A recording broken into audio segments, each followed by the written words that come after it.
in Iran? And when is it time to stop the bombing?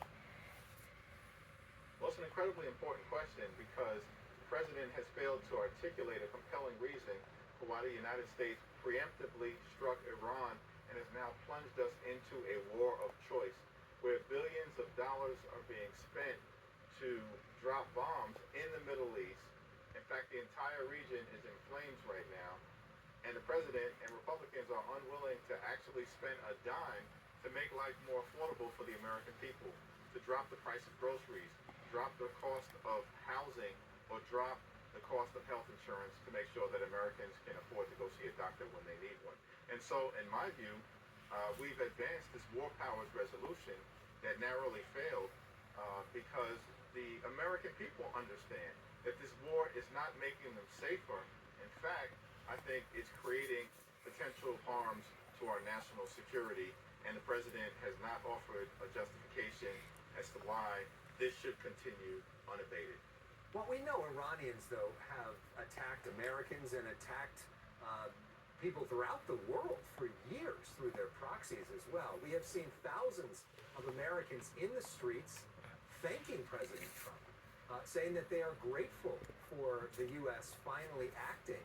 A lot of them talk about the fact that their family members were killed by that regime. What do you say to those people? Well, Iran is definitively a bad actor and needs to be aggressively confronted, and there are a variety of different tools to be able to do that, including aggressive diplomacy or making sure that the sanctions regime continues to tighten as it relates to what have been put in place by Democrats and Republicans over the years. But on matters of war and peace, I mean, the framers were very clear. They gave Congress the sole authority to declare war, understanding that it's a serious thing when we decide to put our servicemen and women in harm's way. And we've already lost 7 heroic, patriotic, brave service members, and certainly it's the case that our heart goes out to them, and our prayers continue to be with them, and our support will continue to be with their families. But this is a very serious decision, and Donald Trump has not taken it seriously. He's just unilaterally plunged us into this conflict that now has spread to more than a dozen countries and has not provided us with a compelling justification, sort of a set of objectives as to what we're trying to accomplish, and hasn't provided a strategy as to how this all is going to end. But we know that U.S. presidents have done military actions without going to Congress before. President Obama did this with Libya. And what leverage do you have to stop what you call an illegal war? What leverage do you have to do something about it? Well, unquestionably, it's an unlawful war of choice that Donald Trump has plunged us into. And he's making what decisions. President Obama did, or other leaders have done when they launched military incursions without going to Congress as well. I mean, don't they have president has 60 days to launch military action before he has to come to Congress? Well, this isn't simply a series of military strikes. This is an all-out war against Iran that now involves more than a dozen different countries and the expenditure of billions of dollars, perhaps a day, to drop bombs in the Middle East without a clear objective, a clear strategy, or a clear end game. And so that's the problem. This is the first president, as far as we can tell, to launch this type of military conflict without bothering to try to convince the American people as to why it is all taking place, to persuade the American people. It's one of the reasons why we believe that the war is already so deeply unpopular with the American people throughout the country. So is it time to get out now? Well, listen, I think our view as it relates to the resolution that we voted on, that I strongly supported, that the overwhelming majority of Democrats supported, along with 2 Republicans, is that these type of hostilities should cease until there's an actual debate and the president makes his case to the Congress and to the American people and seeks the authorization for the use of military force. There's no justification for it, but that is what the Constitution requires in our view, and that step, of course, has not been taken. So right now, there is still a sort of fight and shutdown over DHS funding that started before this war happened. There's a question now that some have raised about this possibility that Iran may enact its sleeper cells and activate them in the United States. President Trump talked about that today. Here's some of what he said. Yeah, we know a lot about them.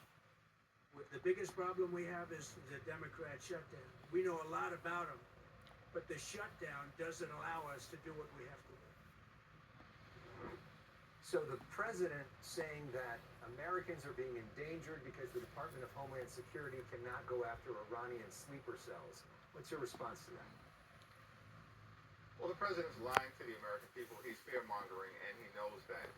Now, Republicans have made the decision they would rather shut down every other aspect of the Department of Homeland Security, which we as Democrats have repeatedly made clear we are prepared to fund. That includes, of course, FEMA and the Coast Guard and TSA and the national security, cybersecurity parts of the Department of Homeland Security that are separate and apart from ICE and from the other agencies that have been brutalizing the American people using taxpayer dollars. This is a president who promised to go after the worst of the worst.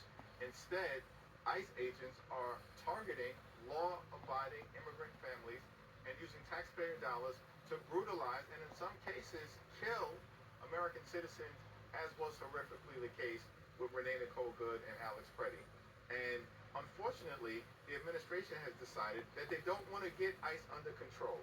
And so they forced the Congress into a situation where DHS funding is not moving forward.